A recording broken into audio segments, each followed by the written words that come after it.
In a world where everyone is trying to sound as smart as possible, Abigail Zilinskaite is here to tell us there is wisdom in dumbing things down. As a product marketer with a master's degree in marketing, Abigail has over 8 years of digital marketing experience. With a background in market research and advertising, including running her own agency, Abigail's area of expertise is simplifying complex B2B tech products, positioning them and giving them a human voice to resonate with the audience. In addition, she loves sharing her knowledge as a lecturer at Rotterdam University and advising tech startups. Welcome, Abigail. I'm a marketer for B2B tech products, and I work with a bunch of different teams. Designers check in with me. Did you need that in CMYK or RGB? Product managers tell me, ooh, there's no bandwidth on this sprint, but outline an MVP for the roadmap. Sales, question, how many MQLs converted to closed won? And the leadership team briefs me. We really need the sunset to help hit us the North Star. If you didn't get some of that, it's because it's tech jargon.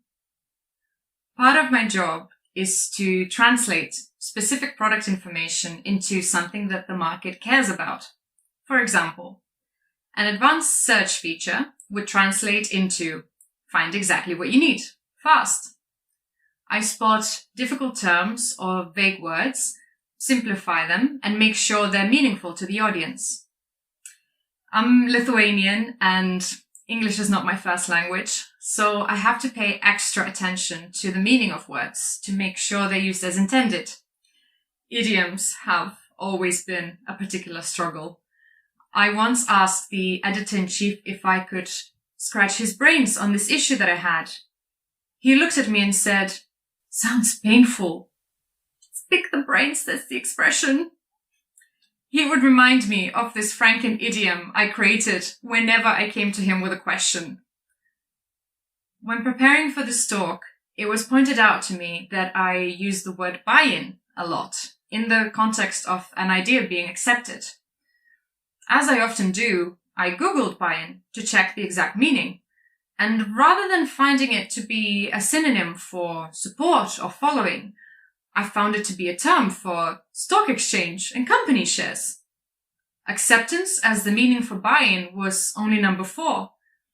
Yet that's how I and so many others in the tech industry have been using it for years. How could I have misused this word on a nearly daily basis? Well, thanks to my conformity bias. We tend to believe others experience the world similarly to us. But while we may share some similarities and overlap, we each have our own reality that is unique to our history, experiences, and perspectives. Few ideas with great impact can be carried out by a single person. And to get others on board, we need to pitch, sell, and gather a following. Our ideas cannot be accepted if they're not understood first. The problem is, being understood is kind of getting harder each day. The digital universe has increased tenfold in the last 7 years. A study by Reuters raised the issue of information overload and coined it as a term back in 1996. There's more information and content to consume and more ways to consume it than ever. As we expand what's possible, we're becoming more specialized in our professions, interests, and daily routines. As there's more depth and more terminology on each topic, the time and effort required to understand these specialized niches increases. New technologies and knowledge are enlarging the global vocabulary. At the same time, we have less attention to spare, as our lives are so busy processing that ever-expanding body of information. When you're trying to get someone on board with an idea, especially if it's something new or complicated, you only have a few seconds to grab their attention. If you're not easily understood, your ideas will often fall on deaf ears. and it's incredibly difficult to turn around a bad first impression. I've learned that well when positioning and launching new products. You only get one chance. As the number of niche markets is constantly increasing, it's all about finding the audience who cares and articulating the right benefits to them. Clarity trumps persuasion. So why do we sometimes get stuck in our unrelatable terms and complicated language? For starters, using jargon helps us identify the in-group. We're much more welcoming to people we believe are similar to us. This unconscious bias is so strong that it occurs even when people are grouped randomly, making the group membership meaningless, as it was found by Billig and Tatchfeld back in 1973. Their participants gave more money to those in their group, even though they were grouped based on a toss of a coin. By using familiar, in-group terms, we aim to show others that we're part of this group. The issue is that this creates the barrier for those who do not understand the terminology. A single word can create this division. The only choices the listener has is to stay silent and create a gap in their communication and understanding, or make their group status, out-group status public by asking to clarify. The bigger the room you're talking to, the lesser the chance somebody will ask for an explanation. Nobody wants the shame of being in the out-group. Worse, if the idea is written or not delivered in real time, that takes away any opportunity for fixing these gaps. Here's the interesting thing. Even in-group members prefer easy to understand language. Research shows that we're wired to think easy means true. Easy to follow communication leaves us a better impression of the author and ourselves. So even if you're speaking to specialist or technical audiences, jargon and complex language gets in the way of convincing others. Another reason why we gravitate to convoluted expressions is this highly flawed belief that eloquent language conveys professional prowess. Let's admit it. It's our egos that are doing us this disservice. We all want to be recognized as smart, capable, and professional. But convincing someone to put in their time and resources has less to do with our confidence and much more with their understanding of what is it that we want to do.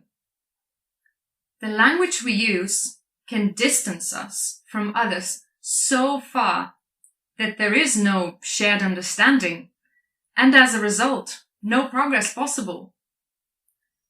So how do you get your idea across? First, recognize any jargon, abbreviations, and profession or industry-specific terms that might create a gap with your audience. As with my buy-in example, it's important to question what you think you know and how you know it. Every industry has their phrases that need translating. You might speak investment banking, pharma, legal, audio, neuroscience, or construction. Those are different languages that need to be learned to be understood. There are company-specific terms too. Ever heard of Zooglers? The ex-Google employees. Or dogfooding? It means using Microsoft products at Microsoft. There's history and community behind those words, and they might be useful when communicating in group, but they're very confusing to those outside of it. In a 2020 study, Schulman and others found that defining terms and abbreviations did not reduce the required effort to process them. Hence, they need to be avoided altogether. Secondly, use simple and shorter words to make it easy to listen to you. Our brains need extra power to process complex things, even when listening to the in-group language. Cognitive load theory refers to the limited capacity of the working memory. It describes the mental processing that can be hindered when trying to process, understand, and believe what's being said. Your colleagues won't enjoy decoding complex sentences, even if they understand everything you have to say.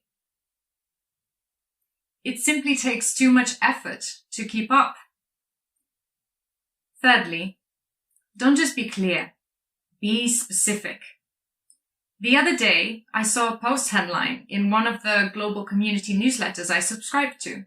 It said, "Join us, we're hiring." Who? Where? What roles? Was it a company hiring employees anywhere in the world with no specific profession or industry experience? No. It was a New York-based biotech startup looking for a ChemAI researcher and a machine learning engineer. They knew precisely whom they were looking for. How many New York-based ChemAI researchers and machine learning engineers read this post by chance? What do you think? To get people's attention in this information overloaded world, you better get to the point and be specific. Fourth, use analogies. Humans learn about what they don't know through what they already know, especially when we're talking about highly complex or abstract concepts. We seek meaning and for things to make sense, and analogies are great at helping build it. That's why you often hear new offerings being phrased in terms of well-known disruptors. We're the Airbnb for pets. We're the Uber for boats. In the tech industry, there's a long-standing rivalry between the terms artificial intelligence and machine learning. There's also a lot of confusion regarding what constitutes one or the other, as the two terms are often used interchangeably in the press and the wider public. Matt Veloso famously said, "If it's written in Python, it's probably machine learning. If it's written in PowerPoint, it's probably artificial intelligence." Even if you don't know anything about machine learning, artificial intelligence, or Python, most people have heard about PowerPoint. Thus, it implies that artificial intelligence is the more accessible and easier to learn as it's compared to something most of us have used. Analogies are a great way to bridge the gap in understanding. Finally, make your communications visual with images, graphs, or vivid descriptions. When explaining the telegraph, Albert Einstein described it by saying the wire was like a very, very long cat. He said, "You pull his tail in New York and it meows in Los Angeles. And the radio operates exactly the same way. You send signals here, they receive them there. The only difference is that there's no cat." While cats have little to do with telegraph or radio, this silly image of one of them stretching close to 4,000 kilometers really helps us to imagine and understand the concepts of the telegraph and radio better. Saint Augustine is accredited with the phrase "crede ut intelligas," that means believe so that you may understand. Unfortunately, for the majority of us, the exact opposite is true. We cannot expect to be believed unless we are understood first. We all can go further, find common ground, and get more support for our ideas by simplifying our language as much as possible. Dumbing things down is not an attack on intelligence, but rather building accessibility and connection. Make your ideas easy to understand, and you will always find others to support you.